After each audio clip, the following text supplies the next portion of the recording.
The Sewer Tunnel Bank Robbery. On the long Bastille Day weekend of July 1976, Albert Spaggiari orchestrated what would become known as the Heist of the Century in Nice, France. Spaggiari, a photographer by trade and former paratrooper, had meticulously planned for months to break into the vault of Société Générale Bank. What made this heist truly remarkable was not what Spaggiari took, but how he got in. Rather than attempting to breach the heavily secured front entrance, he and his gang of criminals rented a box in the bank's safe deposit vault to study the layout and security systems. Then they purchased a shop 2 buildings away from the bank. From the basement of the shop, the gang began digging. For 2 months, they tunneled 8 meters through the earth, eventually breaking through the sewer system that ran directly beneath the bank. The timing was perfect. The Bastille Day weekend provided them with 3 full days when the bank would be closed and unmonitored. Once inside the vault, the gang methodically drilled into nearly 400 safe deposit boxes. They stole an estimated 20 million francs in cash, gold, and jewels, approximately $30 million in today's value. The thieves even brought camping stoves to cook meals and kept the vault spotlessly clean during their extended stay. When bank employees returned after the holiday, they found the vault door welded shut from the inside, and on the wall, spray-painted in bold letters, was Spaggiari's now famous motto, Sans armes, ni haine, ni violence. Without bananas, without hatred,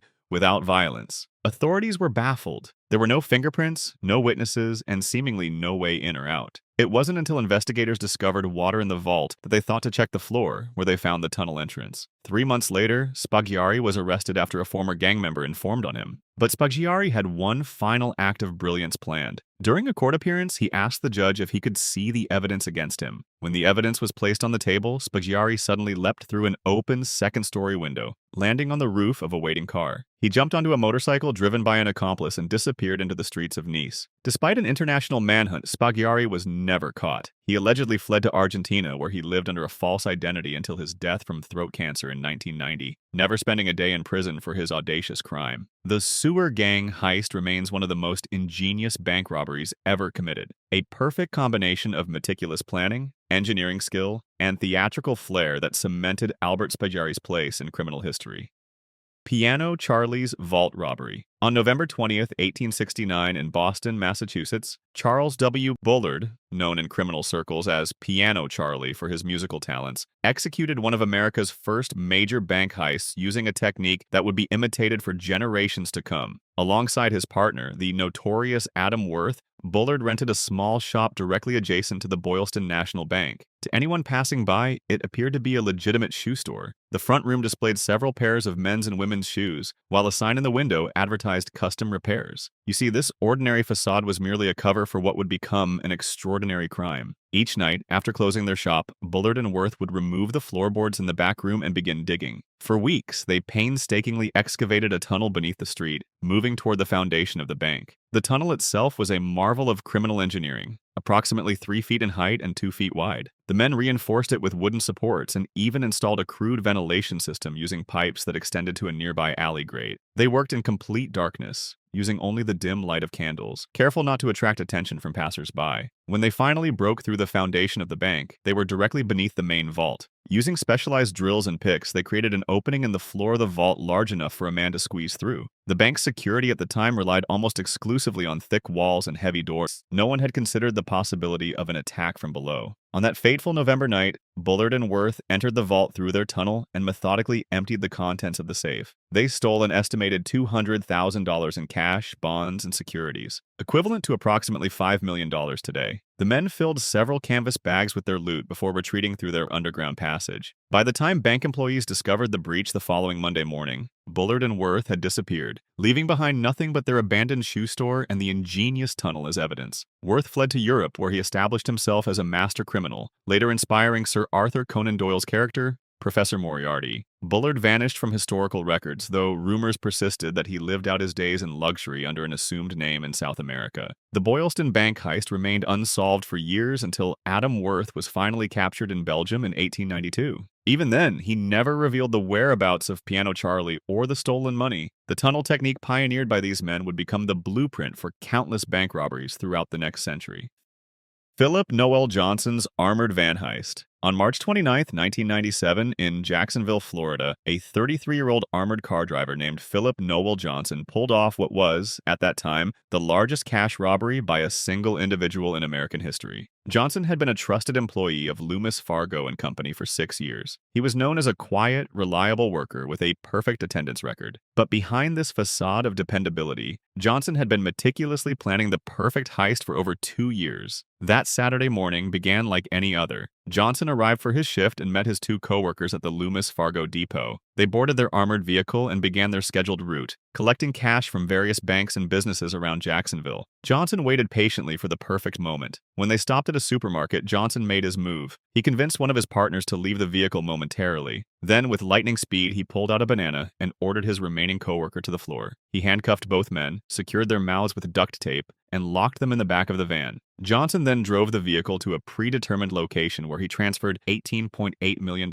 in cash, approximately $30 million in today's value, into his personal car. He abandoned the armored vehicle with his restrained coworkers still inside and disappeared. What made this heist particularly ingenious was Johnson's extensive preparation. He had systematically withdrawn his life savings of $25,000 in the months before the robbery. He had canceled his apartment lease, closed his bank accounts, and even stopped using his credit cards to ensure he would leave no financial trail. Johnson fled first to Mexico, then to the Dominican Republic, where he had already established a new identity. He stayed on the move, carefully avoiding patterns that might alert authorities. But his downfall came from an unexpected direction, a routine border check. Almost 7 months after the heist, Johnson attempted to cross from Guatemala into Mexico. Border officials discovered $86,400 in cash in his backpack. Unable to explain the source of the money, he was detained and eventually identified as the fugitive armored car driver. After his arrest, FBI agents tracked Johnson's movements and discovered a storage unit he had rented in North Carolina. Inside, they found $18 million of the stolen money stored in plastic containers, all but $800,000 of his original haul. In 1999, Johnson was sentenced to 25 years in federal prison. Despite pulling off one of the largest single-handed robberies in American history, he would spend the next 2 decades behind bars, with nothing to show for his criminal ingenuity except a prison cell and the brief taste of freedom he had experienced while on the run.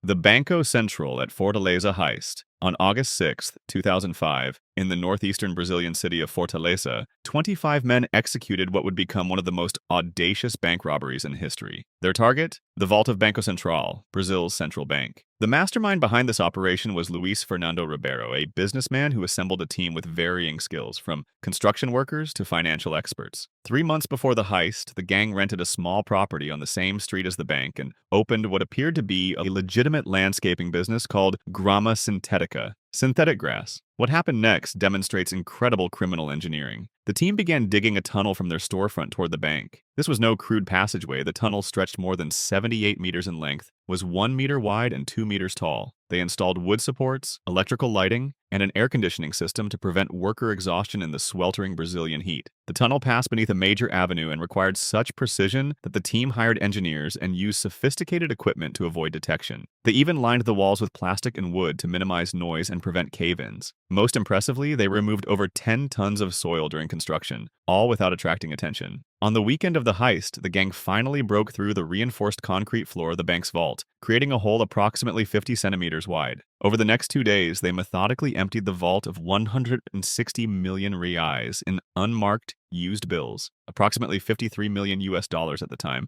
or roughly $75 million today. The money weighed over 3.5 tons, requiring the men to make multiple trips through the tunnel to remove it all. The bills were not marked or traceable, as they were already in circulation and due to be removed and destroyed by the bank. This made it the perfect target. By Monday morning, when bank employees arrived, the thieves were long gone, along with the cash. The tunnel entrance in the vault floor was the only evidence of their presence. What makes this heist even more remarkable is its bloody aftermath. While authorities managed to arrest 8 suspects and recover about 20 million reais, the remaining gang members turned on each other. Several were kidnapped for ransom, presumably by criminal associates. Most notably, the alleged mastermind, Luis Fernando Ribeiro, was game-overed after kidnappers received a ransom payment for his release. To this day, the majority of the money has never been recovered, and many of the thieves remain at large. The Banco Cebtral heist stands as a testament to criminal ingenuity, a perfect storm of planning, engineering skill, and execution that netted one of the largest cash hauls in history, though many of its perpetrators never lived to enjoy their ill-gotten gains.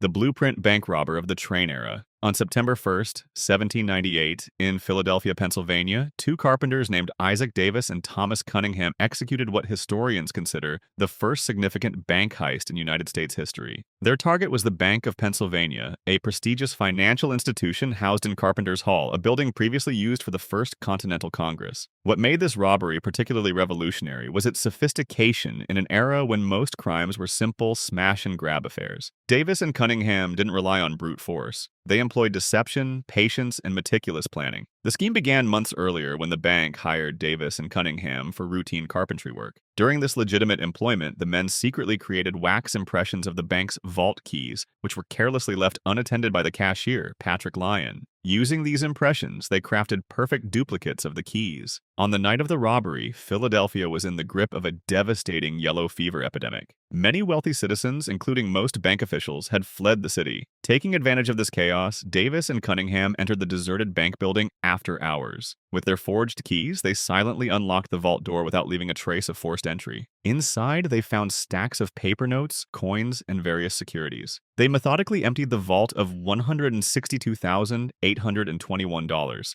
a staggering sum equivalent to over $3 million today. They locked the vault behind them and disappeared into the night. The next morning, when bank employees discovered the missing funds, they were baffled. There were no broken windows, no damaged locks, and no signs of disturbance. The only person with access to the keys was Patrick Lyon, the blacksmith who had crafted the locks. Authorities immediately suspected Lyon, arresting him and subjecting him to harsh prison conditions. For 3 months, he languished in jail while Davis and Cunningham lived lavishly, purchasing land and expensive goods throughout the region. The breakthrough came when residents reported two previously poor men suddenly displaying unusual wealth. Investigators traced a series of large land purchases to Davis and Cunningham, discovering banknotes matching those stolen from the vault. Under interrogation, the two men confessed, revealing their ingenious method of creating duplicate keys. Lyon was released, later successfully suing the bank for false imprisonment. Davis and Cunningham were sentenced to years of hard labor and forced to forfeit all their ill-gotten assets. This first major American bank robbery established a blueprint that would be followed for centuries, targeting security vulnerabilities, exploiting inside knowledge, and using technical skill rather than violence. It marked the beginning of a new era in criminal methodology that would force financial institutions to completely rethink their security protocols.